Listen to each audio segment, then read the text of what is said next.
मैं हूँ शिवम। चलिए आज एक कहानी जानते हैं। ये कहानी है अंजलि की। बिहार के एक छोटे से गांव की लड़की रोज 4 किलोमीटर चलकर स्कूल जाती है। सपना डॉक्टर बनने का, पर जो रियलिटी है वो उसके सपने से बहुत अलग है। बिहार का लिटरेसी रेट लगभग 70% है और नेशनल एवरेज लिटरेसी रेट लगभग 80% है। मतलब कि अंजलि जैसे बच्चों का सपना शुरू होने से पहले ही खत्म हो चुका होता है। बिहार के 82% लड़के पढ़ लिख पाते हैं, जबकि बस 66% लड़कियां ही पढ़ लिख पाती हैं। मतलब जब एक लड़का कॉलेज जा रहा होता है तो दूसरी लड़की का सपना कहीं घर में दब के रह जाता है। ऑन एवरेज बिहार के 100 में से बस 70% बच्चे ही कॉलेज जा पाते हैं। बाकियों की जिंदगी शादी, मजदूरी और माइग्रेशन में उलझ के रह जाती है।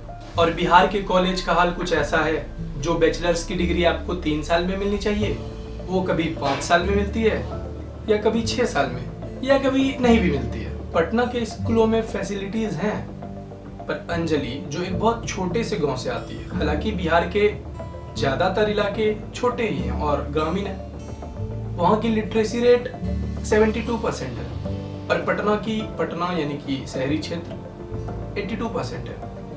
तो बात यह है कि फैसिलिटीज जो है वो सारी शहर में है, गांव में कुछ भी नहीं है।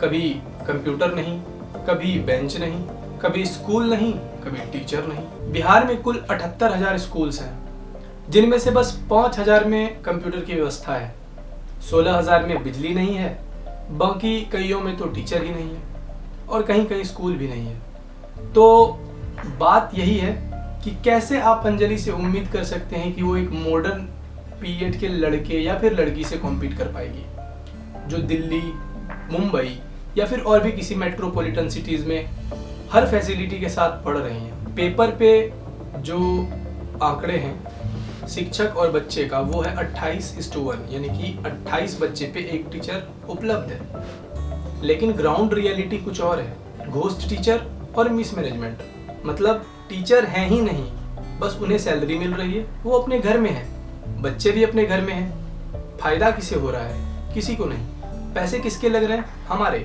हमारे टैक्स के पैसे से उन्हें पैसे मिल रहे हैं, पर हमारे बच्चे पढ़ ही नहीं रहे हैं। अब कैसे हम मान लें कि अंजलि जो डॉक्टर बनना चाहती है, उसका जो प्राइमरी एजुकेशन है वो भी पूरा हो पाएगा? क्योंकि अरे 28 बच्चे एक टीचर पढ़ा रहे हैं, अगर एक भी टीचर गायब हो गया तो 28 बच्चे तो पढ़ नहीं पा रहे हैं। अगर अंजलि उस 28 में से आ गई तो कहाँ से बनेगी डॉक्टर? और फिर भी अंजलि एक छोटे से कमरे में एक छोटी सी लाइट जलाकर पढ़ रही है। उसका सपना ये है कि वो बिहार को एक दिन खुद बदल देगी। प्रॉब्लम्स बहुत है, लेकिन सॉल्यूशन भी है।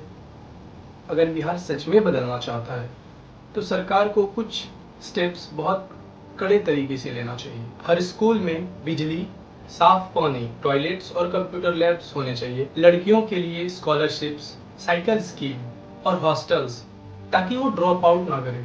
वेल ट्रेंड और मोटिवेटेड टीचर, जिनका पैशन पढ़ाना हो, न कि जबरदस्ती बस नौकरी के लिए पढ़ाने आ गए, जिससे बच्चे पढ़ाए जाएंगे, न कि बस भेड़ बकरियों जैसे जबरदस्ती स्कूल में लाए, बिठाए और फिर समय हुआ खुद भी चले गए, उन्हें भी भेज दिया।